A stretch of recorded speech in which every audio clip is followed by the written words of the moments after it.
Responsibility रहेगी कि मुझे आप लेक्चर स्टार्ट होने से पहले बता दो कि रिकॉर्डिंग स्टार्ट करो आप, ठीक है ना। मैं बहुत बार भूल जाता हूँ तो बड़ी दिक्कत हो जाती है बाद में बड़ी दिक्कत हो जाती। रिकॉर्डिंग स्टार्ट हो गया। अरे हर्ष जैन, तुम्हारा रिवीजन स्टार्ट हो जाएगा बेटा।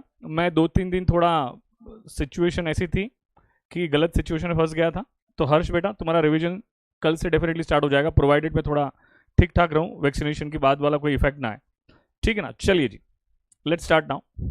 हाँ नहीं, आज मैं पहले इश्यू ऑफ शेयर स्टार्ट करता हूँ। इश्यू ऑफ शेयर स्टार्ट करूँगा। इश्यू ऑफ शेयर्स, चलिए जी। ये टॉपिक तो मुझे लग रहा है मेजोरिटी बच्चों ने, सीबीएसई बोर्ड आईसीएसई बोर्ड वाले बच्चों ने तो पढ़ के रखा हुआ है। वो सेम टॉपिक हमें वापस पढ़ना है, issue of shares. Same topic वापस पढ़ना है, इश्यू ऑफ शेयर्स। अब कमेंट बंद। हाँ, अब्बड़ सर का लेक्चर होगा, अब्बड़ सर का लेक्चर होगा, मेरे बाद अब्बड़ सर का लेक्चर होगा, ठीक है। तो अब कमेंट एकदम बंद, कमेंट एकदम बंद। तबीयत अच्छी है बेटा, कोई दिक्कत नहीं है मुझे, आई एम ऑल सेट। चलिए मुझे बताओ, इश्यू ऑफ शेयर्स की जब हम बात कर रहे हैं दोस्तों, मैं कल से एक गाना गा रहा हूँ। क्या गाना गा रहा हूँ? गाना ये गा रहा हूँ कि पेटीएम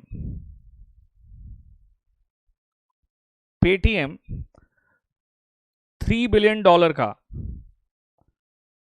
आईपीओ लॉन्च करने जा रहा है। आईपीओ का मतलब क्या होता है? Initial public offer. आईपीओ का मतलब क्या होता है? Initial public offer. बेटा प्लीज अब कमेंट बंद करोगे बेटा, अब ध्यान दोगे।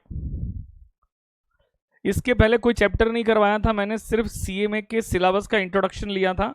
टुडे आइडियली सीएमए का फर्स्ट लेक्चर है, टुडे आइडियली सीएमए का फर्स्ट लेक्चर है, इसीलिए कोई प्रॉब्लम नहीं है। ज्वाइन हो जाओ और देखना स्टार्ट करो, ज्वाइन हो जाओ, देखना स्टार्ट करो। तो पेटीएम $3 बिलियन का आईपीओ लेके आ रहा है, आईपीओ लेके आ रहा है, नवंबर में लॉन्च करेगा। कमेंट एकदम बंद। जिसका रिकॉर्डेड देख के हो गया, they can leave this session. तो मुझे बताओ, जब आईपीओ लेके आ रहा है तो नहीं, ऐसे बताओ कितना 3 फॉर्म्स ऑफ ऑर्गेनाइजेशन, करेक्ट है। 11th स्टैंडर्ड में पढ़ा था कि एक प्रोप्राइटरशिप होता है, प्रोप्राइटरशिप होता है, करेक्ट है। प्रोप्राइटरशिप का मतलब क्या होता है?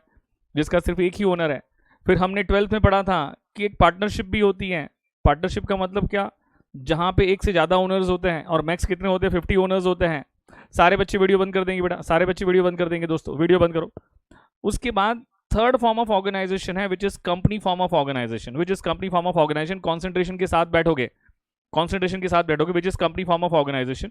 मुझे बताओ, today we no going to talk about proprietorship, today we no going to talk about partnership, today we going to talk about company form of organization। एक बात पूछना चाहूंगा मैं बच्चों से, एक बात पूछना चाहूंगा, मुझे बताओ, अगर नहीं, जब भी अकाउंट्स की बात करेंगे तो हम किसके पॉइंट ऑफ व्यू सोचते हैं? हम ओनर के पॉइंट ऑफ व्यू सोचते हैं कि बिजनेस के पॉइंट ऑफ व्यू सोचते हैं? जब भी हम अकाउंट्स की बात करते हैं तो हम ऑलवेज किसके पॉइंट ऑफ व्यू सोचते हैं? We do think about owners point of view और business point of view, correct है।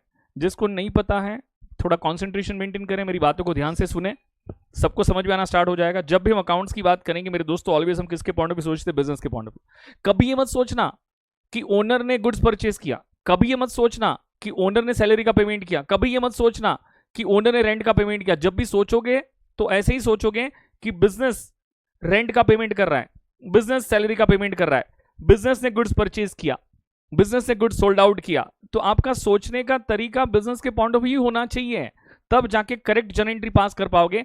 अगर करेक्ट जर्नल एंट्री पास करनी है तो सोचने का तरीका बिजनेस के पॉइंट ऑफ व्यू होना चाहिए। क्या ये मेरी बात समझ में आ रही है? मान के चलो ये हमारा ओनर है, कौन है ये? हमारा ओनर है। बताओ ये कौन है? ये कौन है बेटा? ये कौन है बेटा? ये कौन है बेटा? बताइए बेटा, ये कौन है? हाँ, ये कौन है? बताइए बेटा। हाँ, ये कौन है? बताइए दोस्तों। कोई बोल रहा है अप्पा है, कोई बोल रहा है सैम है, करेक्ट, ये सैम है। नलायको, मेरे इतने कम बाल हैं क्या? मेरे इतने कम बाल हैं क्या? नलायको, नलायको। हाँ आशीष सर बोल रहे हैं नलायको, मेरे इतने कम बाल दिख रहे हैं क्या आपको? ये है सैम। ये कौन है? हमारा सैम। ध्यान रखना, बिगर सैम के हमारा अकाउंट्स कभी कंप्लीट नहीं होता है। सैम तो रहेगा ही रहेगा, जो भी हो जाए सैम आ जाएगा। भिड़े जिससे ही बोला ना नलायक, भिड़े जिससे ही बोला वो नलायक है। किससे भिड़े बोला? एक तो कमेंट इतनी फास्ट जा रही है, मैं समझ भी नहीं पा रहा हूं नाम किसके जाता है। सैम कौन है? ओनर है। कौन है भाई? ओनर है। मुझे बताओ, सैम को एक बिजनेस स्टार्ट करना था, तो सैम ने बिजनेस को 10 लाख रुपीस दिया। कितना दिया? 10 लाख रुपीस दिया। ये बिजनेस स्टार्ट करने के लिए पैसा तो चाहिए ना, और initial amount invested by the owner of the business is known as capital. तो इसे हम क्या कहते हैं भाई? कैपिटल कहते हैं। भाई क्या कहते हैं इसे? हम कैपिटल कहते हैं। तो बताइए दोस्तों, कौन एंट्री पास करेगा? ओनर एंट्री पास करेगा कि बिजनेस एंट्री पास करेगा? ये कौन सा चैप्टर चल रहा है? नमस्कार दोस्तों, ये चल रहा है इश्यू ऑफ शेयर्स। क्या चल रहा है भाई? ये इश्यू ऑफ शेयर्स चल रहा है। तो मुझे बताओ, अब जब एंट्री पास करेंगे तो किसके पॉइंट ऑफ व्यू एंट्री पास करेंगे? ओनर के पॉइंट ऑफ व्यू या बिजनेस के point of view? Concentration, concentration होना चाहिए। बिजनेस के पॉइंट ऑफ व्यू एंट्री पास करेंगे तो बिजनेस क्या सोचेगा? बिजनेस सोचेगा पैसा आया, पैसा आया, पैसा आया, पैसा आया। याद करो, बचपन में छोटे छोटे बच्चे थे, मैडम ने एक रूल सिखाया था, डेबिट व्हाट कम्स इन। क्या कैश को क्या रियल में क्लासीफाई कर सकते हो? क्या कैश को रियल में क्लासीफाई कर सकते हो? बताओ बताओ, क्या कैश को रियल में क्लासीफाई कर सकते हैं? बेटा लेक्चर को अपलोड होने के लिए 24 आवर्स का मिनिमम टाइम गैप चाहिए। करेक्ट है, 24 आवर्स के बाद ही अपलोड होते हैं, 24 आवर्स के बाद ही अपलोड होते हैं। तो मुझे बताइए, क्या कैश को क्या हम रियल अकाउंट में क्लासीफाई कर सकते हैं? रियल, नॉमिनल, पर्सनल, कुछ समझ में आ रहा है ना? रियल मतलब रियल को किस नहीं, किसको रियल में क्लासीफाई करते हैं? जिसको हम टच कर सकते हैं, फील कर सकते हैं, जिसका एक फिजिकल सब्सटेंस है, जिसका एक फिजिकल सब्सटेंस है, उसको हम कहां पे क्लासीफाई करते हैं? रियल में क्लासीफाई करते हैं। तो मुझे बताओ, कैश अकाउंट डेबिट होगा, debit what comes in, debit what comes इन। कोई दिक्कत? नहीं, एफएमसी में की कॉपी अलग होनी चाहिए। नलायक हो, नलायक हो, नलायक हो। ध्यान कहां है तुम्हारा? मुझे फालतू वाली बात नहीं चाहिए, फालतू वाली बात नहीं चाहिए। जो बता रहा हूं उस पर ध्यान दो। नलायक हो, एफएमसी में कॉपी एक बनाए, अलग बनाए। बेवकूफ इंसान हो, बेवकूफ इंसान हो, बेवकूफ इंसान हो। तो मुझे बताओ, कैश अकाउंट डेबिट, किससे पैसा आया भाई? ये ओनर से आया, सैम से आया। बिजनेस के पॉइंट भी सोचो, सैम को किस में क्लासीफाई करोगे? सैम को किस में क्लासीफाई करोगे? सैम को किस में क्लासीफाई करोगे? सैम को क्लासीफाई करते हैं हम पर्सनल में। किस में क्लासीफाई करते हैं बेटा? पर्सनल में क्लासीफाई करते हैं। तो डेबिट द रिसीवर तो credit the giver, credit the giver. तो क्या हम Sam's, instead of writing Sam's, may I write Sam's capital account? क्या 10 लाख से क्रेडिट कर सकता हूं क्या? तो देखो ना, जर्नल एंट्री कितनी सिंपल बन गई। बिजनेस के पॉइंट ऑफ व्यू सोचा तो जर्नल एंट्री समझ में आई। Debit what comes in and debit the receiver तो credit the giver, credit the giver. तो क्या ये जर्नल एंट्री हो सकती है? इसीलिए दोस्तों मैंने एक बात बता दी, जब भी अकाउंट्स के पॉइंट ऑफ व्यू सोचेंगे तो हम ऑलवेज किसके पॉइंट ऑफ व्यू सोचेंगे? हम ऑलवेज बिजनेस के पॉइंट ऑफ व्यू सोचेंगे। ये बात क्लियर होनी चाहिए। ये एंट्री में, जर्नल एंट्री में कोई भी डाउट? ये जर्नल एंट्री में कोई भी डाउट? अरे भाई नमस्कार, भाई मैं ऑलरेडी नोट्स भिजवा चुका हूं, तुम्हें नोट्स वोट्स की टेंशन नहीं करनी है, मैं ऑलरेडी ग्रुप पे डाल चुका हूं भाई। नमस्कार, तुम है ना भाई, पढ़ने पे ध्यान दो, तुम पढ़ने पे ध्यान दो, तुम्हारा ध्यान पूरा पढ़ने में होना चाहिए। सैम इज अ पर्सन और एनी रूल? भाई सैम पर्सन है, सैम इंसान है। सैम इंसान है तो उसको क्या हम पर्सन में क्लासीफाई करेंगे कि नहीं करेंगे? पर्सन में क्लासीफाई करेंगे। करेक्ट है सर, शॉर्ट में बता दो। अरे भाई दिमाग खराब हो जाएगा मेरा। तो कॉन्सेंट्रेशन के साथ रहो, कोई दिक्कत नहीं होगी, ठीक है? तो ये जर्नल एंट्री सबको समझ में आ गई, तो I can proceed further with this. Now आगे बढ़ते। देखो यार, प्रॉब्लम क्या थी पता है क्या? पार्टनरशिप की अगर, अरे प्रोप्राइट, सोल प्रोप्राइटर की बात करें, किसकी बात करें? सोल प्रोप्राइटर की बात करें या पार्टनरशिप की बात करें? किसकी बात करें? पार्टनरशिप। तो ये दोनों में अगर जब भी पैसों की जरूरत पड़ती तो, अरे भाई रिपीट क्या करूं मेरे दोस्त, तू मुझे बता। आशी, मैं ये रिपीट करूं वापस तो मैं कैसे सिलेबस कंप्लीट करूंगा बेटा? मुझे बता आशी, बेटा मुझे बता, तू जेन्युइनली बता। आशी बोल रहे कि बेटा रिपीट करो सर। आशी बेटा तू मुझे बता बेटा, जेन्युइनली मैं रिपीट करूं तो क्या इसे कंप्लीट कैसे करूंगा? इतनी सिंपल सी चीजों को कैसे रिपीट करूं? बता मुझे। नहीं बेटा, अभी आप ना उसको देख लेना बेटा, ऐसा नहीं कर सकते ना, ऐसा करेंगे तो हम आगे कैसे बढ़ेंगे ना बेटा। आशी बेटा बात समझ में आ रही है क्या तुझे? तुझे इतनी सिंपल सी चीजों को कैसे रिपीट करूं बेटा?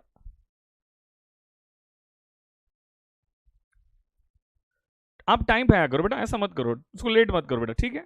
आप बेटा इतनी सिंपल सी जो वापस ऐसे रिपीट करवाते हो चलोगे तो इट्स को कंप्लीट करना बड़ी दिक्कत हो जाएगी बेटा। मैं रिपीट कर, ये तो 11th-12th की बात है ना मेरे दोस्तों, ये कोई मैं आपको थोड़ी कोई एकदम टेक्निकल चीज पढ़ा रहा हूँ मेरे दोस्तों। तो you got to understand my भाई, तो आपको थोड़ा कॉन्सेंट्रेशन मेंटेन रखना है। मुझे पता है जब कॉन्सेप्ट टफ होगा, टेक्निकल होगा, तो आपको बोलने की जरूरत ही नहीं है, मैं उसको बार बार रिपीट करूंगा ही करूंगा। करेक्ट है। चलिए जी, जब भी सोल प्रोप्राइटर की बात करते हैं या पार्टनरशिप की बात करते हैं बेटा, ये बहुत इजी है। जब भी बिजनेस को पैसों की जरूरत पड़ती है, देखो मैं क्या बोल रहा हूं, जब भी बिजनेस को पैसों की जरूरत पड़ती है, जब भी बिजनेस को पैसों की जरूरत पड़ती है, तब ओनर पैसा देता है। मैं इसीलिए कहता हूं, again from accounting point of view, owner and business they both are separate. Accounts के पॉइंट ऑफ व्यू ओनर भी अलग है, बिजनेस भी अलग है। ओनर भी अलग है, बिजनेस भी अलग है। जब भी सोचोगे तो बिजनेस के पॉइंट ऑफ व्यू सोचना, कभी भी ओनर के पॉइंट ऑफ व्यू मत सोचना दोस्तों। You never think from owners point of view, you never think from owner's point of view, never think from owner's point of view, always you think from business point of view। Correct है। Proprietorship में और partnership में business को अगर पैसों की जरूरत है तो बहुत आसान था, ओनर कैपिटल देता था और काम चल जाता था। लेकिन ऐसा होता नहीं है ना कंपनी फॉर्म ऑफ ऑर्गेनाइजेशन में। जैसे कि आज पेटीएम को पैसों की जरूरत है, तो पेटीएम क्या लेके आया? पेटीएम एक कंपनी है। पेटीएम क्या लेके आया? पेटीएम क्या लेके आया? आईपीओ लेके आया। पेटीएम इनिशियल पब्लिक ऑफर लेके आया। इनिशियल पब्लिक ऑफर लेके आया। सबसे पहले मुझे बताओ, चलो सबसे पहले मुझे बताओ शेयर्स का मतलब क्या होता है। आगे बढ़ने से पहले ये समझता हूं, शेयर्स का मतलब क्या होता है। शेयर्स का मतलब क्या होता है बेटा? शेयर्स का मतलब होता है ओनरशिप। बोलो क्या मतलब होता है? ओनरशिप। हिंदी में अगर उसे कहे, in Hindi we call it as हिस्सेदारी। हिस्सेदारी। अब सुनना मेरी बात ध्यान से, मेरी बात ध्यान से सुनना, मैं क्या कह रहा हूं। मैं किसी को बुला सकता था, लेकिन अब यहां पे क्या आज दोस्तों मैं किसी को लेके आता हूं, किसी को लेके आता हूं। हाँ वो ज़्यादा बेटर रहेगा।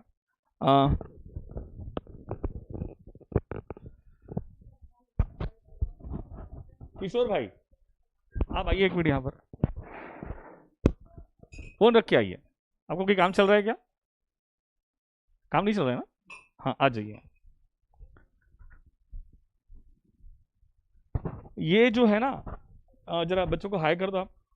हाँ बच्चे सभी बच्चों को हाई। ये किशोर है, किशोर सर है, अपना टेक्निकल देखते हैं, टेक्निकल के हेड है, अपना डिजिटल मार्केटिंग देखते हैं, ये सारी बात देखते हैं। बच्चों जरा हाई करो, बच्चों को बराबर से हाई करो। किशोर जी आप भी हाई करो, वेरी गुड। अब किशोर जी बच्चों को मुझे ये समझाना है कि शेयर्स क्या होता है, ठीक है? तो आपको थोड़ी मुझे हेल्प करनी है, थोड़ी एक्टिंग करनी पड़ेगी आपको, ठीक है ना? हाँ दिखना चाहिए थोड़ा ऐसा कि हाँ अमीर इंसान ऐसा दिखना चाहिए कि थोड़ा, ठीक है? तो ऐसा है कि मान लो कि लाइफ में बहुत पैसा कमाना चाहते हो। हाँ हाँ बोल रहे किशोर, हाँ बोल रहे लाइफ में बहुत पैसा कमाना है, ठीक है? तो बताओ कितना पैसा कमाओगे, कितना पैसा कमाओगे? बफर हो रहा है, कुछ बफर नहीं हो रहा है, तुम लोग ध्यान दो नलायको, तुम लोग ध्यान दो, कुछ बफर नहीं हो रहा है, सब बराबर चल रहा है नलायको है। कितना पैसा कमाना है? बहुत सारा। लेकिन बहुत सारे कोई डेफिनेशन होगी ना?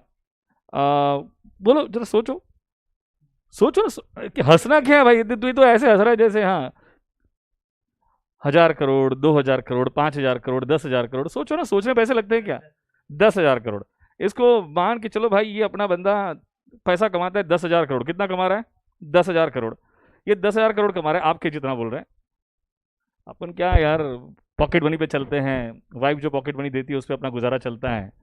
करेक्ट है भाई, ऐसा है। तो क्या बच्चों को क्या समझाए ना? अभी मान के चलो अपना किशोर भाई जो है ना, ये 10,000 करोड़ कमाते साल के। कितने कमाते? बहुत पैसा कमाया, बहुत पैसा कमाया, बहुत मेहनत की उसने। अब वो हो गया बूढ़ा, थोड़ी बूढ़े की एक्टिंग करनी है। हाँ अब ये हो गया क्या? बूढ़ा हो गया। ऐसे थोड़ी एक्टिंग कर रहा है, ऐसा ऐसे ऐसे ऐसे ऐसे, हाँ ऐसे एक्टिंग ऐसे, हाँ वेरी गुड, हाँ वेरी गुड। ये बूढ़ा हो गया। अब ये हो गया बूढ़ा, मेरे जैसा नहीं, मैं तो जवान हूँ अभी। किशोर के पास, किशोर के पास एक बड़ा सा बिल्डिंग था। करेक्ट, बड़ा सा बिल्डिंग था, बड़ा सा बिल्डिंग था, बड़ा सा बिल्डिंग था। करेक्ट है। अब किशोर हो गया बूढ़ा। किशोर के 4 बच्चे। किशोर कितने बच्चे? 4 बच्चे। करेक्ट है। पहले बच्चे का नाम बोल, नामकरण करना पड़ेगा ना। पहले बच्चे का नाम बोल। घस क्या रहा है नलायक? हाँ फिर नलायक है। आप बताओ पहले बच्चे का नाम क्या होगा? पहले बच्चे का नाम क्या होगा? पहले बच्चे का नाम बताओ। पहले बच्चे का नाम सैम। ओके ओके, पहले बच्चे का नाम सैम। दूसरे बच्चे का नाम टॉम। फिर मॉम, फिर क्या चौथे बच्चे का नाम? गैरी, हाँ गैरी रखते हैं, गैरी। अब हुआ यूं, ये बूढ़ा हो गया, उसने ग्राउंड फ्लोर, उसके पास एक बिल्डिंग था, 4 मंजिले की एक बिल्डिंग थी, 4 स्टोरी एक बिल्डिंग था, उसने ग्राउंड फ्लोर अपनी और अपनी वाइफ के लिए रख दिया, किशोर एंड वाइफ। उसने फर्स्ट फ्लोर किसको दे दिया? उसने फर्स्ट फ्लोर दे दिया सैम को, सेकंड फ्लोर किसको दे दिया? टॉम को, थर्ड फ्लोर मॉम को एंड एक गैरी को। क्या किशोर तेरी मेरी बात समझ में आई तेरे को? कि ये जो था हमने सबको इस तरह से दे दिया ताकि क्या होना कि कल उठ के मतलब क्या आएगा कि भाई बच्चे झगड़ा ना करे पैसों को लेके, तो तूने बंटवारा कर दिया, तूने सिर्फ बंटवारा कर दिया, ठीक है। अब बता किशोर मुझे, क्या सैम कह सकता है कि वो ये बिल्डिंग का ओनर है? हाँ कह सकता है, अकॉर्डिंग टू हिज शेयर। मैं बच्चों को क्या समझा रहा हूं? मैं बच्चों को शेयर्स समझा रहा हूं। क्या समझा रहा हूं? शेयर्स होता क्या है? शेयर्स का मतलब होता है ओनरशिप, शेयर्स का मतलब होता है हिस्सेदारी। Am I correct? तो क्या सैम ये कह सकता है कि मैं इस बिल्डिंग का ओनर हूं according to my share? According to my share मतलब ये बिल्डिंग में इतना हिस्सा मेरा है, इतना हिस्सा मेरा है। Am I correct? बराबर है क्या? तू कह सकता है कि ये बिल्डिंग का मैं भी ओनर हूं according to my share. Share का मतलब हिस्सा। बात समझ में आई क्या? मेरे हिस्से के अकॉर्डिंग क्या मैं भी उसका ओनर हूं? आई hope you get my point clear. क्या सेम डिस्कशन आर्ग्यूमेंट क्या टॉम भी कर सकता है कि मैं भी इस बिल्डिंग का ओनर हूं अकॉर्डिंग टू माई शेयर? मतलब ये बिल्डिंग में इतना हिस्सा जो है ये मेरा है, इतना हिस्सा जो है ये मेरा है, ये मेरा है। किशोर भैया की वाइफ भी, हाँ हाँ sorry sorry Kishore, I am sorry, Kishore और तू और तेरी वाइफ दोनों, हाँ बोल रहे किशोर भैया की वाइफ भी तो ओनर है ना कर।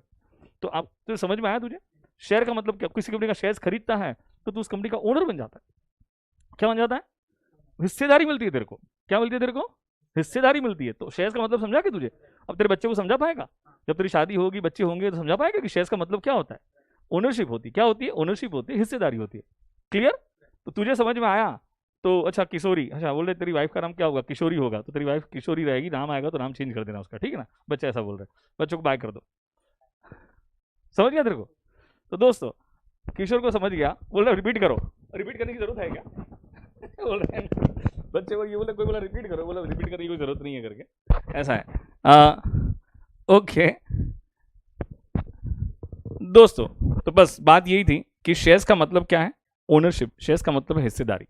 जब अगर मेरे पास रिलायंस कंपनी के 10,000 शेयर्स हैं तो I am owner of that particular company according to my हिस्सा, according to my share, according to my share. अगर पेटीएम अगर आईपीओ लॉन्च करेगा नवंबर में, अगर मैं उसके 10,000 शेयर्स परचेज कर रहा हूं तो मैं भी उस कंपनी का ओनर बन जाऊंगा according to my share, according to my हिस्सा, अकॉर्डिंग टू माई हिस्सा। I hope you get my point very clear. इसमें कोई दिक्कत वाली बात है?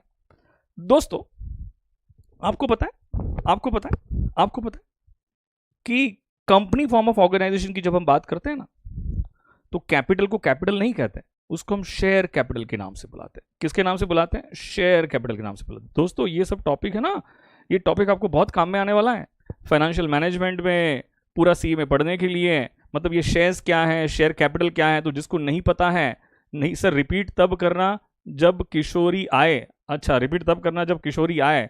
होल्डिंग डिपेंड हुई ना? अच्छा होल्डिंग पे डिपेंड हुई ना सर? ओके, आप तो अंबानी से नलायक हैं, प्रभ सिमरन नलायक है, नलायक है। हाँ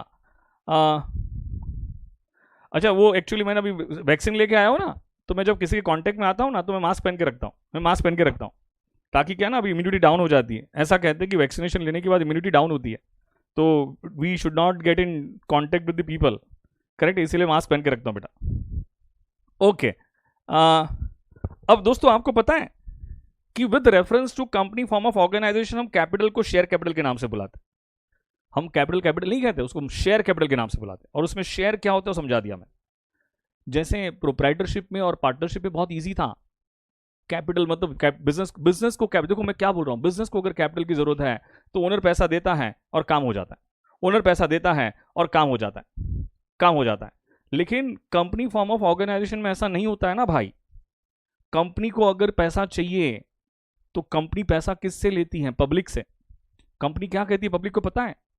कि आप मुझे पैसा दो और मैं आपको शेयर्स देता हूं।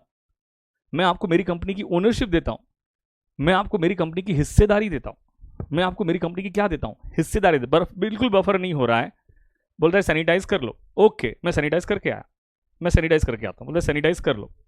सैनिटाइजर है क्या? ठीक है, मैं सैनिटाइज करके आया, लो, वेरी गुड। हाँ जी, बिल्कुल बफरिंग नहीं हो रहा है भाई, मेरे सामने मेरे सामने मेरे सामने चल रहा है, मेरे सामने चल रहा है,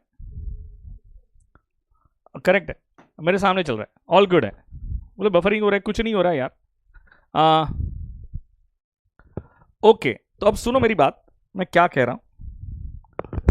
कोई भी कंपनी को जब शेयर कैपिटल रेज करना है ना, मतलब पब्लिक से पैसा लेना है, शेयर कैपिटल रेज करना है, तो कंपनी क्या लेके आती है? कंपनी आईपीओ लेके आती है। बताओ आईपीओ का फुल फॉर्म क्या होता है? फटाफट, आईपीओ का फुल फॉर्म क्या होता है?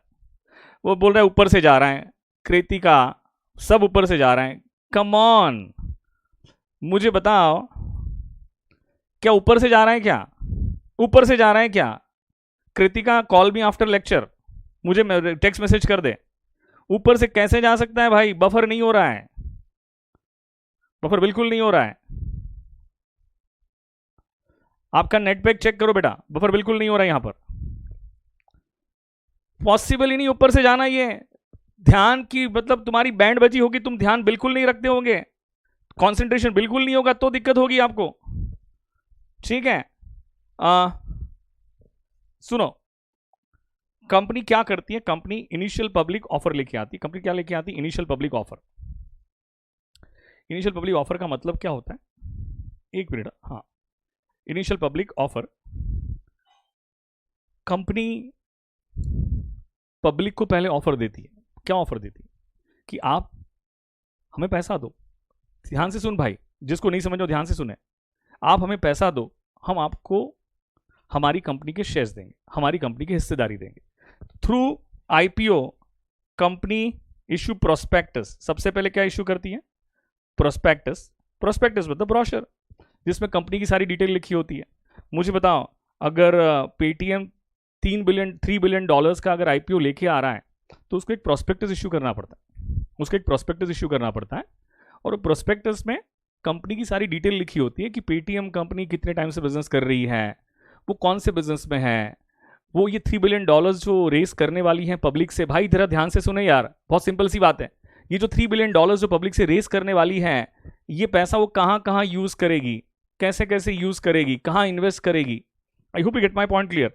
तो ये प्रोस्पेक्टस में सारी डिटेल लिखी होती है। Through prospectus company sends invitation to offer, company sends invitation to offer to public at large. मुझे अब लॉ वाले स्टूडेंट्स को ये बताना नहीं चाहिए कि इन्विटेशन टू ऑफर क्या होता है।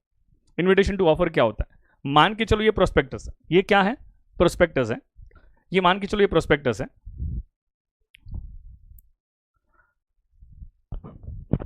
करेक्ट। आईपीओ मतलब क्या? पब्लिक से पैसा रेस करना, पब्लिक से पैसा रेस करना। वो पब्लिक से पैसा रेस करने की एक प्रोसेस जो होती है, उसे इनिशियल पब्लिक ऑफर कहते हैं।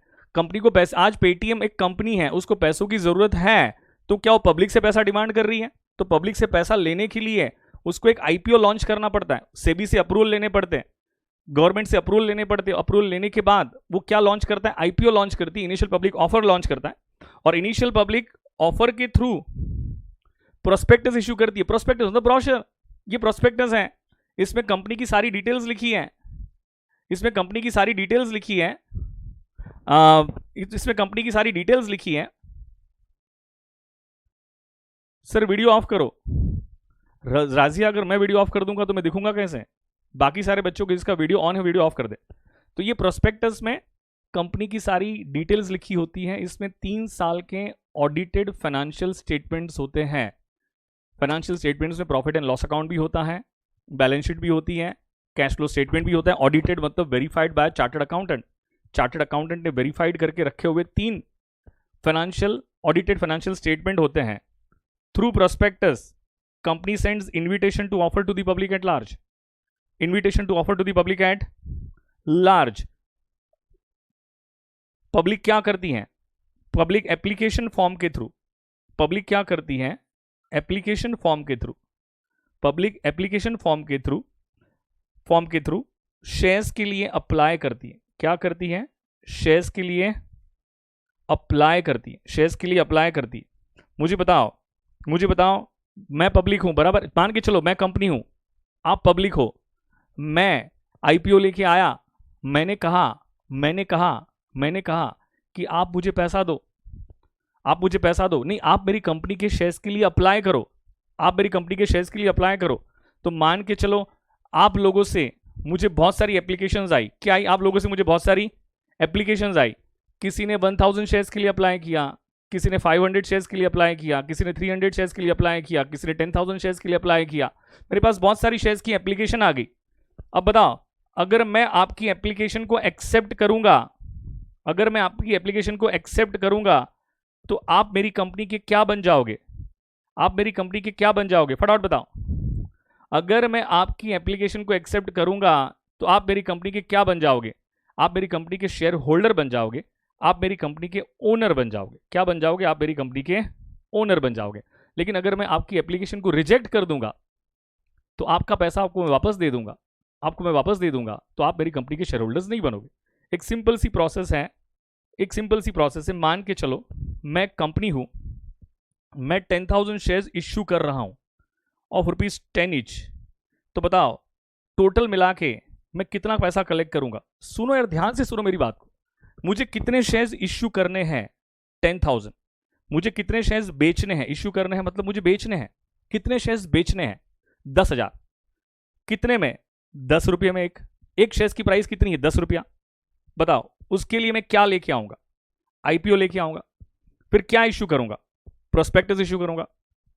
प्रोस्पेक्टस के थ्रू मैं क्या दूंगा? Invitation to offer. आपको इन्वाइट करूंगा कि आप मेरी कंपनी के शेयर्स के लिए ऑफर दो। मैं आपको इन्वाइट करूंगा कि आप मेरी कंपनी के शेयर्स के लिए ऑफर दो। ऑफर किसके थ्रू देंगे? एप्लीकेशन फॉर्म के थ्रू। किसी ने 1000 शेयर्स के लिए ऑफर दी, किसी ने 2000 शेयर्स के लिए ऑफर दी, किसी ने 3000 शेयर्स के लिए ऑफर दी। मेरे पास बहुत सारी एप्लीकेशंस आ गई। मान के चलो ये एप्लीकेशंस है, मेरे पास बहुत सारी एप्लीकेशंस आ गई और इन एप्लीकेशंस के मैंने एक्सेप्ट का स्टैंप लगा दिया। तो मुझे बताओ आप मेरी कंपनी के क्या बन जाओगे? फटाफट। क्या आप मेरी कंपनी के शेयर होल्डर बन जाओगे? और शेयर होल्डर कंपनी के क्या होते हैं? फटाफट बताओ, शेयर होल्डर कंपनी के क्या होते हैं? क्या कंपनी के ओनर्स होते हैं? तो अब मुझे बताओ ध्यान से, जो बच्चा ध्यान नहीं दे रहा है मैं उसका क्या करूं? जो कॉन्सेंट्रेशन मेंटेन नहीं कर रहा उसका मैं क्या करूं? फिर सिंपल एक लाइन लिख के भिजवाता है, सर प्लीज रिपीट कर दो। मैं सेकेंड टाइम रिपीट कर रहा हूं, कॉन्सेंट्रेशन मेंटेन रखो, बिल्कुल दिक्कत नहीं आएगी। मुझे बताओ मैं कितने शेयर्स मैं कंपनी हूं ना, मुझे कितने शेयर्स बेचने थे? उसको कहते हैं कितने शेयर्स इश्यू करने थे? बताओ फटाफट। 10,000। मतलब बीइंग अ कंपनी मुझे कितने शेयर्स इश्यू करने हैं? I need to issue 10,000 shares. कितने शेयर्स इश्यू करने? 10,000। बीइंग अ पब्लिक आपने कितने शेयर्स के लिए अप्लाई किया? Applied for. आपने कितने शेयर्स के लिए अप्लाई किया? आपने 10,000 शेयर्स के लिए अप्लाई किया। कितने शेयर्स के लिए अप्लाई किया? 10,000 शेयर्स के लिए अप्लाई किया। जितने लोगों ने अप्लाई किया था मैंने सब लोगों की एप्लीकेशन पे एक्सेप्ट का स्टैंप लगा दिया। सब लोगों की एप्लीकेशन पे एक्सेप्ट का स्टैंप लगा दिया। तो बताओ आप मेरी कंपनी के क्या बन गए? शेयर होल्डर बन गए। तो क्या मैंने आपको शेयर्स अलॉट किए? कितने शेयर्स अलॉट किए? 10,000। देखो बीइंग अ कंपनी मैंने आपको 10,000 शेयर्स अलॉट किए और एक शेयर्स पे मैंने कितना लिया था? 10 रुपया। तो टोटल मिला के मैंने आपसे कितना लिया था? 1 लाख रुपीज। कितना लिया था? 1 लाख रुपीज। आप सभी लोग मेरी कंपनी के क्या बन गए? Share holder. और शेयर होल्डर कंपनी के कौन होते हैं? बताओ फटाफट। शेयर होल्डर कंपनी के कौन होते हैं? क्या ओनर्स होते हैं? शेयर होल्डर कंपनी के कौन होते हैं?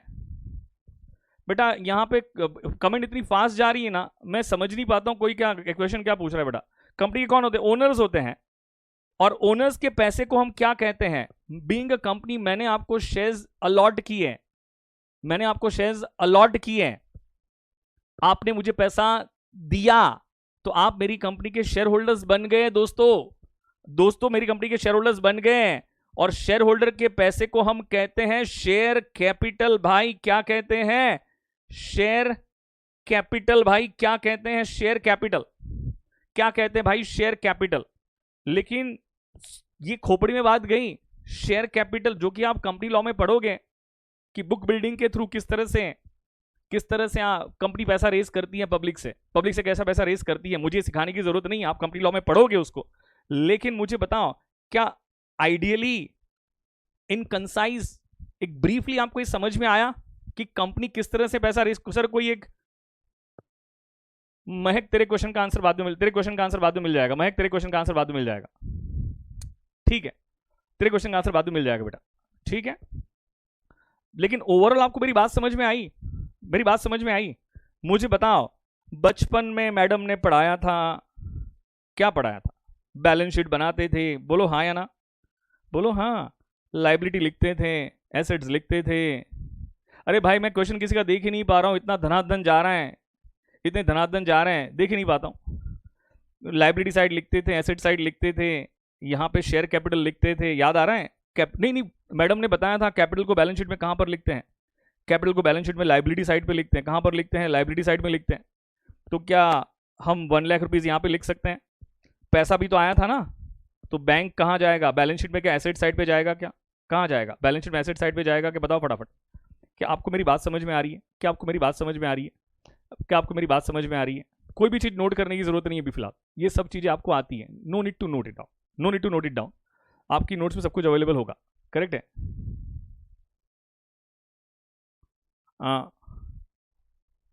मुझे बताओ, ये डिस्कशन में किसी को भी डाउट? अब जिसको डाउट है ना वही आंसर दे, जिसको डाउट है वही पूछे, वही जरा कमेंट करे ताकि मैं समझ पाऊं। मैं कमेंट रीड कर रहा हूं, क्लियर है? जिसको नहीं समझ में आया था, बीच में कह रहा था कि सब बाउंसर जा रहा है, how would it be possible कि सब बाउंसर जा रहा है? How would it be possible बेटा सब बाउंसर जा रहा है? क्लियर है? सर शेयर्स कैसे निकालते हैं? अरे यार कमेंट रीड नहीं कर पा रहा हूं। क्लियर है? एक बार प्लीज रिपीट करो। ओह माय गॉड, बोलो एक बार रिपीट करो, हम मरवाएंगे यार। बोलो एक बार रिपीट करवा दो। मार डालेंगे भाई, तुम मुझे मार डालोगे इसमें। क्या रिपीट करूं भाई, क्या रिपीट करूं? एक क्वेश्चन पूछूं क्या? लेट हो गया था बेटा, बाद में देख लो बेटा। एक क्वेश्चन पूछूं क्या आपसे? कैपिटल को बैलेंस शीट में लायबिलिटी साइड पे क्यों लिखते हैं? कैपिटल को बैलेंस शीट में लायबिलिटी साइड पे क्यों लिखते हैं? बताइए, कैपिटल को बैलेंस शीट में लायबिलिटी साइड पे क्यों लिखते हैं? कैपिटल को बैलेंस शीट में लायबिलिटी साइड पे क्यों लिखते हैं? मैं पूरा वापस रिपीट करूंगा बेटा, मैं आगे कोई कॉन्सेप्ट समझाऊंगा ना,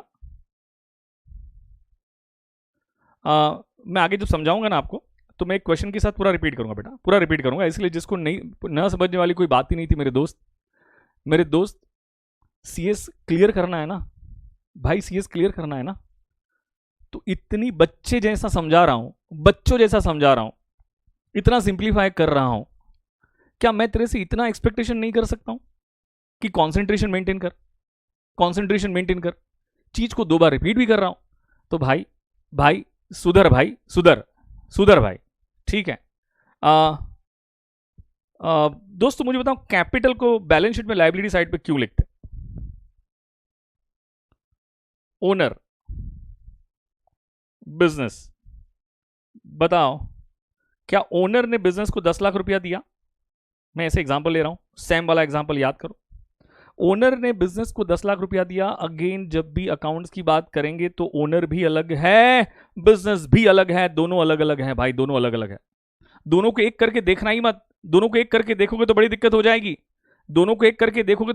जाएगी, दोनों अलग है।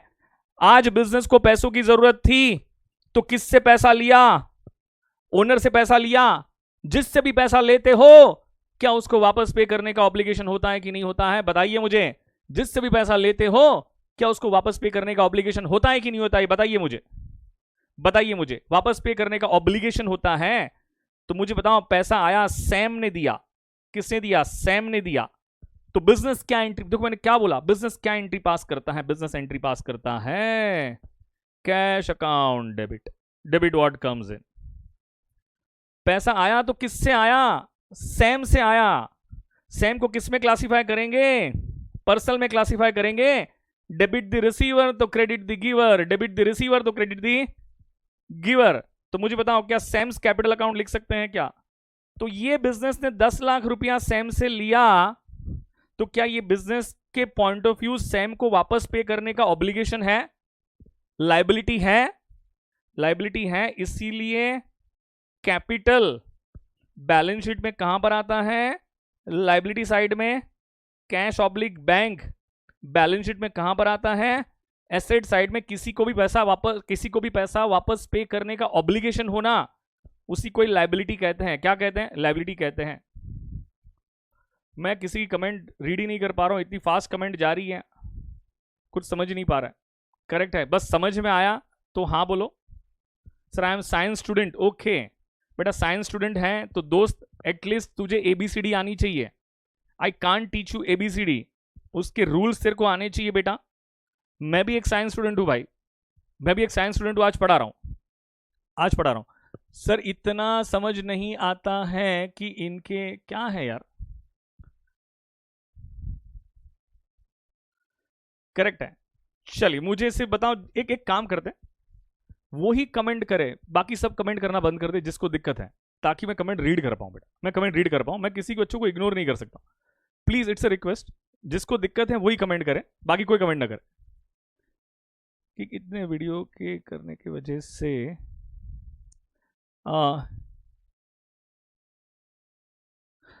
एक को कितने शेयर्स दे सकते हैं, ये अभी डिस्कशन नहीं करेंगे, ये अभी डिस्कशन नहीं करेंगे, उसका बाद में हो जाएगा डिस्कशन। हाँ ये फालतू, ये अतरंगी क्वेश्चन था, अतरंगी क्वेश्चन है, नहीं लिखना नहीं है। एक जिसको दिक्कत है वही जिसको दिक्कत है वही करे कमेंट। सर जितने शेयर्स इशू हुए हैं इस सारे के लिए एप्लीकेशन, वो सब अभी डिस्कशन करता हूँ, वो सब डिस्कशन करता हूँ। वीडियो ऑफ कर दो भाई, सब सारे बच्चे वीडियो ऑफ कर दो बेटा। सर एक को 2 शेयर्स भी, हाँ उसका डिस्कशन होगा महक।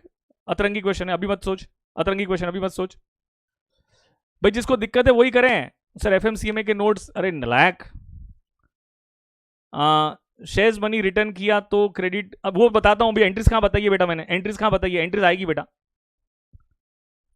मैं भी साइंस स्टूडेंट हूं सर, एंट्री पास करने में दिक्कत जाएगी बेटा, लेकिन दोस्त, मेरे दोस्त, तुझे एबीसीडी सीखनी पड़ेगी किसी से, और तुझे तो इतनी मैच्योरिटी शो करनी चाहिए थी कि पहले सीख लेना चाहिए था कि बेसिकली वो रियल का रूल क्या होता है, पर्सनल का रूल क्या होता है, नॉर्मल का रूल क्या होता है। मैं सिखाता हूं बहुत बेसिक से, लेकिन एबीसीडी तो नहीं सिखाऊंगा ना बेटा, मैं एबीसीडी तो नहीं सिखाऊंगा ना बेटा। भिड़े सर कौन बोल रहा है? नलायक सोनाली, हाँ कुछ भी बोलो, भिड़े मत बोलो। सर एक को कितने शेयर्स दे सकते हैं, उस पर डिस्कशन करूंगा, उस पर डिस्कशन करूंगा। चलिए जी, चलिए जी, मुझे लग रहा है बच्चों को समझ में आया, बच्चों को समझ में आया। सर हेयर स्टाइल अच्छी लग रही है, नलायक है कौन? सौमित्र नलायक, सौमित्र नलायक, सौमित्र नलायक, नलायक।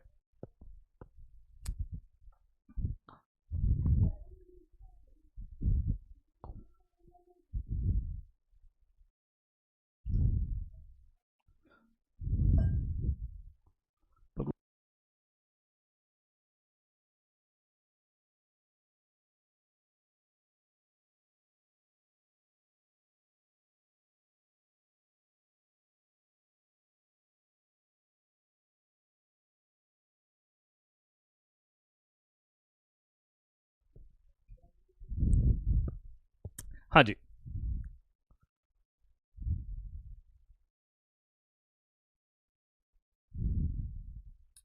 चलिए जी, भले आपको, मैं कॉमर्स बैकग्राउंड से हूँ लेकिन हमको डीप में नहीं पढ़ाया गया था, बस आप ध्यान से पढ़ो मेरे दोस्तों, और कुछ नहीं है, और कुछ नहीं है, ध्यान से पढ़ो, अच्छी तरह से पढ़ो, कंसंट्रेशन मेंटेन रखो। मैं आपको पक्का भरोसा देता हूँ, आपको कोई दिक्कत नहीं आएगी, कोई दिक्कत नहीं आएगी, कोई दिक्कत नहीं आएगी, कोई दिक्कत नहीं आएगी दोस्तों, ठीक है? It's my promise, it's my promise.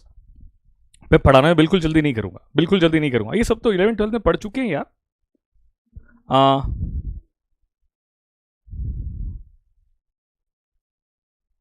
चलिए, चलिए जी, मैं बैठ जाता हूँ क्योंकि मुझे खड़ा नहीं रहना है।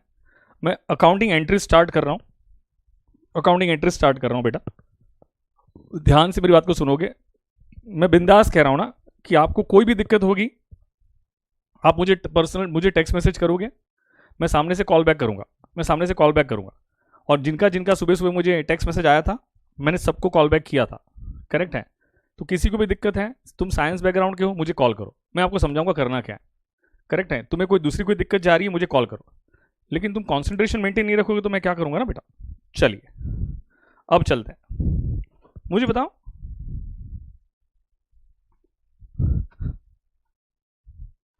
नलायक है प्रभ सिमरन, नलायक है तो प्रभ सिमरन तू नलायक है।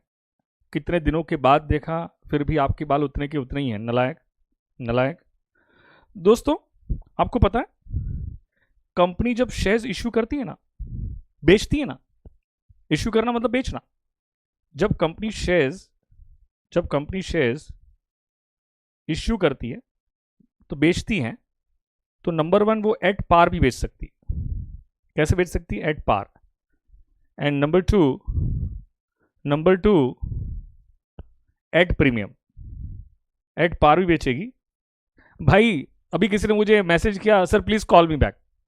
अब तो लेक्चर चल रहा है ना, तुम क्वेश्चन पूछोगे तो मैं कॉल बैक करूंगा, ऐसे थोड़ी कॉल बैक कर दूंगा, नलायक। हाँ लिखो लिखो मेरे साथ साथ लिखो।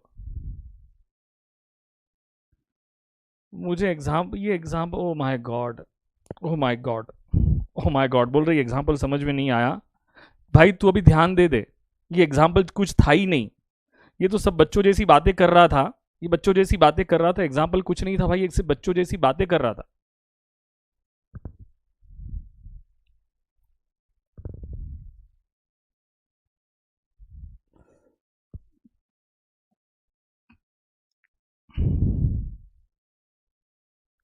अरे बाबा मैंने अभी मैसेज करने को नहीं बोला है भाई, अभी मैसेज करने को नहीं बोला है, लेक्चर के बाद बोला है।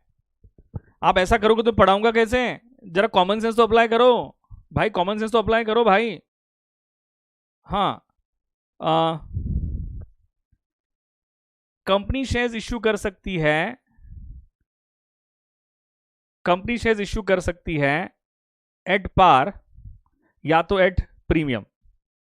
यार तुम लोग है ना, पहले एक बात समझो यार, मुझे एक बताओ, एक सेकंड, मुझे किसी स्टूडेंट का फोन आ रहा है, सर ऊपर वाला एग्जाम्पल नहीं समझा, ये कोई एग्जाम्पल था? दोस्त तू ऐसा करेगी या करेगा जो भी रहेगा, तू कैसे आगे कैसे सीएस कैसे बन पाएगी भाई? तू मुझे बता ये कोई एग्जाम्पल था? As a matter of fact ये बात तो मैं पहले भी ऊपर क्लियर कर चुका, as a matter of fact ये बात तो मैं पहले भी ऊपर क्लियर कर चुका बेटा।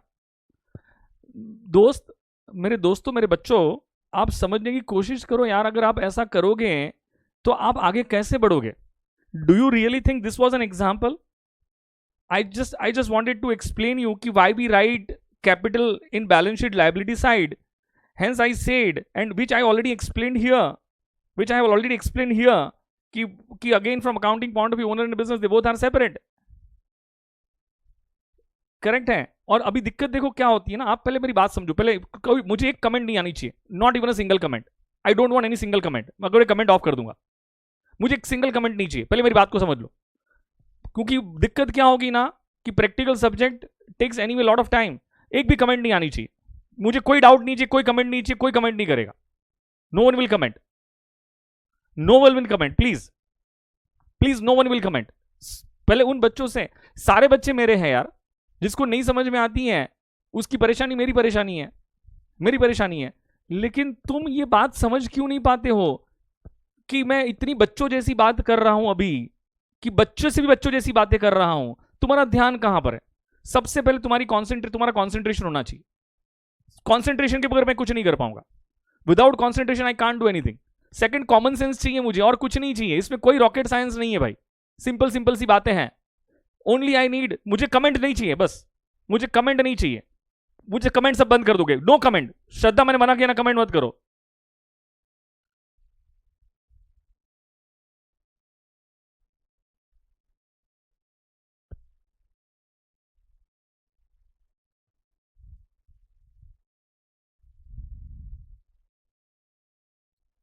कोई कमेंट नहीं चाहिए मुझे, मुझे कोई कमेंट नहीं चाहिए।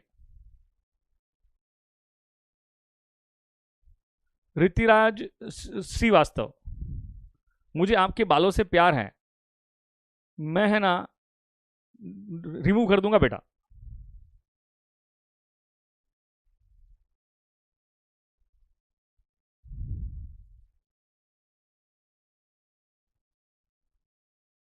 मैं मना कर रहा हूं, कमेंट नहीं चाहिए फिर भी कमेंट कर रहे हैं, मना कर रहा हूं कमेंट नहीं चाहिए फिर भी कमेंट कर रहे हैं। स्टॉप कमेंटिंग, पहले stop commenting, stop commenting.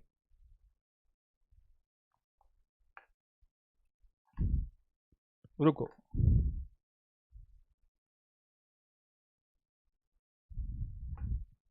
Okay यार एक चीज समझो, it's not about repetitions, it's not about something that I just want to finish the portion, therefore I'm just going to teach you. It's something कि you should understand there might be a possibility कि there are almost majority students नहीं, almost सारे students commerce के students हैं, but couple of students will be from science background, correct है? उनके लिए मुझे कॉल करना, मैं आपको बता दूंगा कि आपको किस तरह से प्रिपरेशन करनी चाहिए अकाउंट्स की, ठीक है? तो you call me, you text me, I will call you back, ठीक है? आप मुझे रेगुलर टेक्स्ट मैसेज करना, मैं आपको वापस बता, मैं कॉल बैक करूंगा. सेकंड, दोस्तों समझो यार, तुम अगर ऐसा बचपना करोगे तो तुम्हें नहीं लग रहा है तुम्हारी वजह से हजारों बच्चों का नुकसान हो रहा है? हजारों बच्चों का नुकसान हो रहा है, हजारों बच्चों का नुकसान हो रहा है. कमेंट किसके लिए है? कि मुझे उससे समझ में आए कि बच्चा इन्वॉल्व है कि नहीं है. कमेंट बॉक्स किसके लिए है? उससे मुझे समझ में आता है कि बच्चा इन्वॉल्व है कि नहीं है. अगर आप इस तरह से करते हुए चलोगे तो डू यू रियली थिंक कि हम सिलेबस कंप्लीट कर पाएंगे? और मैं इतना इजी चल रहा हूं, इतना धीरे धीरे चल रहा हूं, इतना स्लोली चल रहा हूं, मैं आपको प्रॉमिस करता हूं कि मैं एक भी पॉइंट इग्नोर नहीं करूंगा, कहीं पे भी फास्ट नहीं लेके जाऊंगा कि उसको फटाफट करके भगा दिया. लेकिन कुछ तो कॉमन सेंस होनी चाहिए ना यार, एग्जीक्यूटिव कर रहे हैं यार, you have to have some common sense ना बेटा. और मैं फिर भी कहता हूं, फिर भी दिक्कत आ रही है, नॉट टू वरी. लेकिन अब भी टेक्स्ट मैसेज करना होता है कि लेक्चर के बाद टेक्स्ट मैसेज करना होता है? तो आप मुझे टेक्स्ट मैसेज करोगे, मैं आपको समझूंगा, मैं आपको सुनूंगा, समझूंगा, मैं आपको कॉल बैक करूंगा और आपकी प्रॉब्लम को सॉल्व करने की कोशिश करूंगा. 110% आपकी प्रॉब्लम को सॉल्व करूंगा. लेकिन दोस्तों ऐसा नहीं होता है, दोस्तों ऐसा नहीं होता है कि आप पैनिक हो जाओ और पैनिक होकर काम करना चालू करो, ठीक है? इसीलिए मैंने कमेंट ही ऑफ कर दिया. आप ना ऐसा बचपना करोगे तो कमेंट ऑफ करनी पड़ती. अब ध्यान से सुनो मेरी बात को. जब भी कंपनी शेयर्स इश्यू करती है, जब भी कंपनी शेयर्स इश्यू करती है तो company can issue shares at par and at premium. देखो मैं बहुत स्लोली बोल रहा हूं, कनेक्ट करते जाना. सबसे पहले मुझे बताओ, आपको पता है कि पार वैल्यू क्या होती है? चलो पार वैल्यू नहीं बोलता हूं, सबसे पहले ये बोलता हूं, आपको पता है कि फेस वैल्यू क्या होती है? आपको पता है कि फेस वैल्यू क्या होती है? फेस वैल्यू, मुझे कोई फालतू कमेंट नहीं चाहिए. फेस वैल्यू क्या होती है? नॉमिनल वैल्यू क्या होती है? आपको पता है नॉमिनल वैल्यू क्या होती है? ये सबका बहुत बड़े बड़े बहुत ही मेजर रिलेवेंस है. ये टॉपिक आपके फाइनेंशियल मैनेजमेंट के लिए बहुत काम में आने वाला है. ध्यान से सुनना. पार वैल्यू, एक्चुअल वैल्यू, ये सब का नाम अलग अलग, ये नाम अलग अलग है लेकिन सबका मीनिंग एक है, सबका मीनिंग एक है, सबका मीनिंग एक है. फेस वैल्यू, पहले के ज़माने में क्या होता था पता है? आज से अगर 1970s की बात करूँ, 80s की बात करूँ, हमारे ज़माने की बात करूँ, तो जब भी कंपनी शेयर्स इशू करती थी ना, तो वो एक शेयर सर्टिफिकेट देती थी. शेयर सर्टिफिकेट, मान के चलो कि सौमित्र ने 100 शेयर्स के लिए अप्लाई किया और कंपनी ने उसको 100 शेयर्स अलॉट कर दिए. कितने शेयर्स अलॉट कर दिए? 100 शेयर्स अलॉट कर दिए. तो उसके पास एक शेयर सर्टिफिकेट आता है. पहले के ज़माने की बात कर रहा हूँ, आजकल तो शेयर सर्टिफिकेट इलेक्ट्रॉनिक फॉर्म में होते हैं, तो डीमेट फॉर्म में होते हैं, तो आजकल फिजिकल सर्टिफिकेट नहीं आते, फिजिकल सर्टिफिकेट नहीं आते. तो सर्टिफिकेट के फेस पे एक वैल्यू लिखी होती है, सर्टिफिकेट के फेस पे एक वैल्यू लिखी होती है, उससे फेस वैल्यू कहते हैं. कौन सी वैल्यू कहते हैं? उससे फेस वैल्यू के नाम से बुलाया जाता है. सर्टिफिकेट के फेस पे एक वैल्यू लिखी होती है और उसे हम कौन से नाम से बुलाते हैं? फेस वैल्यू के नाम से बुलाते हैं. और फेस वैल्यू का एक और टर्म क्या है? फेस वैल्यू मतलब क्या? अब एक चीज समझो मेरी बात. पेटीएम शेयर्स इशू करेगी 10 रुपीज के शेयर्स को. 10 रुपीज उसकी क्या है? फेस वैल्यू है, एक्चुअल वैल्यू है, पार वैल्यू है, पार वैल्यू है, नॉमिनल वैल्यू है. नॉमिनल मतलब छोटी मोटी वैल्यू. नॉमिनल का मतलब क्या हुआ? मैंने कहा कि अगर आपको मेरी हैंड रिटन नोट्स चाहिए तो आपको मुझे एक नॉमिनल अमाउंट पे करना पड़ेगा. तो बताओ नॉमिनल का मतलब क्या होता है? कोई बहुत बड़ा अमाउंट कि कोई छोटा मोटा अमाउंट? आपको कोई छोटा मोटा अमाउंट पे करना पड़ेगा, कॉन्सेंट्रेशन मेंटेन रखोगे, आपको छोटा मोटा अमाउंट पे करना पड़ेगा, तो उसको नॉमिनल अमाउंट कहते हैं. कौन सा अमाउंट कहते हैं? उसको नॉमिनल अमाउंट कहते हैं, उसको नॉमिनल अमाउंट कहते हैं. तो दोस्तों मेरी बात को समझोगे, उसको नॉमिनल अमाउंट कहते हैं, नॉमिनल वैल्यू कहते हैं, उससे पार वैल्यू भी कहते हैं, उससे एक्चुअल वैल्यू भी कहते हैं. जब कंपनी पेटीएम के शेयर्स की पार वैल्यू 10 रुपया है और वो 10 रुपये की एक्चुअल पार वैल्यू बोलो, एक्चुअल वैल्यू बोलो, फेस वैल्यू बोलो, नॉमिनल वैल्यू बोलो, मुझे कोई फर्क नहीं पड़ता, लेकिन आपको सारे टर्म समझ में आना चाहिए, सारे टर्म समझ में आना चाहिए।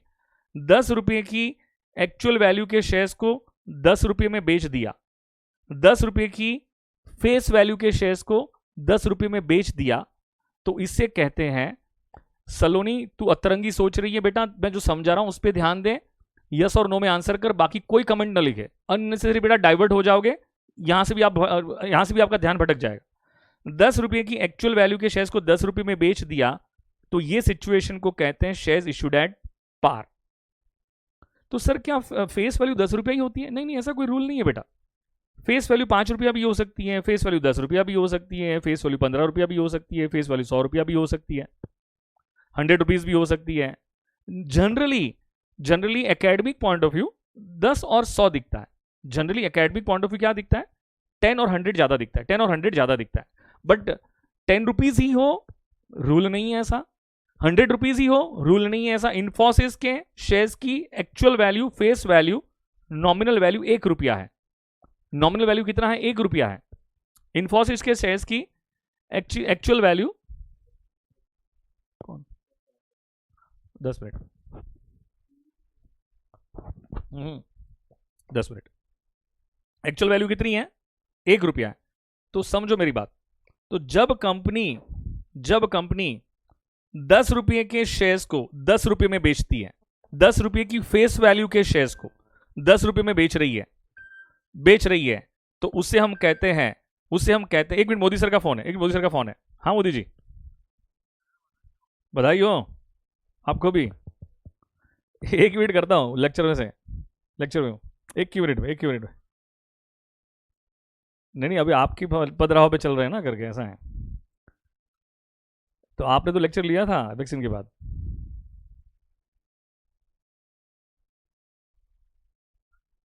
ऐसा है क्या? नहीं, मैं आप दोनों को फोन करता हूँ, मजा आएगी आपको, मैं फोन करता हूँ, क्या हुआ बताता हूँ करके। 10 रुपये की एक्चुअल वैल्यू के शेयर्स को 10 रुपये में बेचा, इश्यू कर रहे हैं, तो इस सिचुएशन को कहते हैं शेयर्स इशूड एट पार। लेकिन 10 रुपये के फेस वैल्यू के शेयर्स को 5 रुपया एक्स्ट्रा लिया, 15 रुपये में बेचा, 15 रुपये में इश्यू किया, इसको कहते हैं शेयर्स इशूड एट प्रीमियम। क्या कहते हैं? Shares issued at premium, at par, at premium, at par, at premium. क्या बात समझ में आई क्या? 100 रुपये की फेस वैल्यू के शेयर्स को 100 रुपये में बेचा मतलब इश्यू किया, this situation is known as shares issued at par, ये फेस वैल्यू है। लेकिन 100 रुपीज की फेस वैल्यू के शेयर्स को 50 रुपये एक्स्ट्रा लिया, 150 में बेचा, तो ये है फेस वैल्यू, ये है प्रीमियम, और इसे कहते हैं इश्यू प्राइस। क्या कहते हैं इसे? Issue price. 150 में बेचा, इसे कहते हैं issue price. Issue price Chandni, no company can shares issued at discount, कोई भी कंपनी डिस्काउंट पे शेयर्स इश्यू नहीं कर सकती है as per provision of companies act 2013। तो company can issue only shares at par or company can issue only shares at premium. तो मुझे बताओ एट पार क्या होता है, एट प्रीमियम क्या होता है? क्या समझ में आया? कंक्लूड करता हूं, आज मैंने क्या समझाया, कितना समझाया, उसको मैं सिर्फ कंक्लूड करता हूं, आज मैंने कितना समझाया, क्या समझाया। मुझे बताओ, नंबर 1 मैंने ये बताया कि जब भी नहीं, कंपनी के पॉइंट ऑफ व्यू कैपिटल को कैपिटल कहते हैं कि शेयर कैपिटल कहते हैं? इसे शेयर कैपिटल के नाम से बुलाया जाता है। किसके नाम से बुलाया जाता है? Share capital. जितना सोल प्रोप्राइटरशिप में और पार्टनरशिप में इजी है, उतना easy company form of organisation में कैपिटल रेज करना नहीं होता है। जनरली शेयर कैपिटल, हाँ स्वेट इक्विटी शेयर्स होते हैं बेटा, मैं कंपनी लॉ नहीं पढ़ा रहा हूँ, मैं आपको अकाउंट्स पढ़ा रहा हूँ। कंपनी फॉर्म ऑफ ऑर्गेनाइजेशन में शेयर कैपिटल इश्यू करने के लिए आईपीओ लाना पड़ता है। क्या लाना पड़ता है? आईपीओ लाना पड़ता है। कंपनी आईपीओ के थ्रू प्रोस्पेक्टस इश्यू करती है। Through prospectus company sends invitation to offer to the public at large. Company public क्या करती है? एप्लीकेशन फॉर्म के थ्रू शेयर्स के लिए अप्लाई करती है। अगर आपकी एप्लीकेशन को एक्सेप्ट कर लेंगे तो आप हमारी कंपनी के क्या बन जाओगे? आप हमारी कंपनी के शेयर होल्डर्स बन जाओगे। और शेयर होल्डर्स कंपनी के कौन होते हैं? शेयर होल्डर्स कंपनी के ओनर्स होते हैं। कौन होते हैं? कंपनी के ओनर्स होते हैं। बताओ शेयर का मतलब क्या होता है? शेयर का मतलब होता है हिस्सेदारी। ओनरशिप। अगर आपके पास भी किसी कंपनी के शेयर्स हैं तो आप उस कंपनी के ओनर हो according to your share holdings, according to your shares. मुझे बताओ, मैं कंपनी हूं, मैंने 1 लाख शेयर्स इश्यू किए 10 रुपया ईच, तो बताओ 10 रुपया ईच इश्यू किए मतलब बेचा, आपने खरीदा, आपने अप्लाई किया और आपने शेयर्स को खरीदे। तो मुझे बताओ टोटल मिला के कंपनी के पास कितना पैसा आया? 10 लाख रुपया आया। तो बताओ आप मेरी कंपनी के क्या बन गए? शेयर होल्डर्स बन गए। आप मेरी कंपनी के क्या बन गए? ओनर्स बन गए। क्या बन गए? मेरी कंपनी के ओनर्स बन गए। तो क्या आपसे जो पैसा आया उसे मैं शेयर कैपिटल कह सकता हूं? शेयर कैपिटल कह सकता हूं? तो मुझे बताओ, शेयर कैपिटल हम बैलेंस शीट में कहां पर लिखेंगे? क्या लायबिलिटी साइड पे लिखेंगे? क्या 10 लाख यहां पे आ जाएगा? और बैंक हम बैलेंस शीट में कहां पे लिखेंगे? क्या एसेट साइड पे लिखेंगे क्या? तो ये यहां पर आ जाएगा, यहां पे आ जाएगा, क्योंकि पैसा भी तो आया ना, पैसा भी तो आया ना, पैसा भी आया, और जिससे पैसा लिया है उसको पैसा वापस पे करने का ऑब्लिगेशन भी है। वो जब भी डिमांड करे तो वापस करने का ऑब्लिगेशन भी है, तो ऑब्लिगेशन को लायबिलिटी कहते हैं।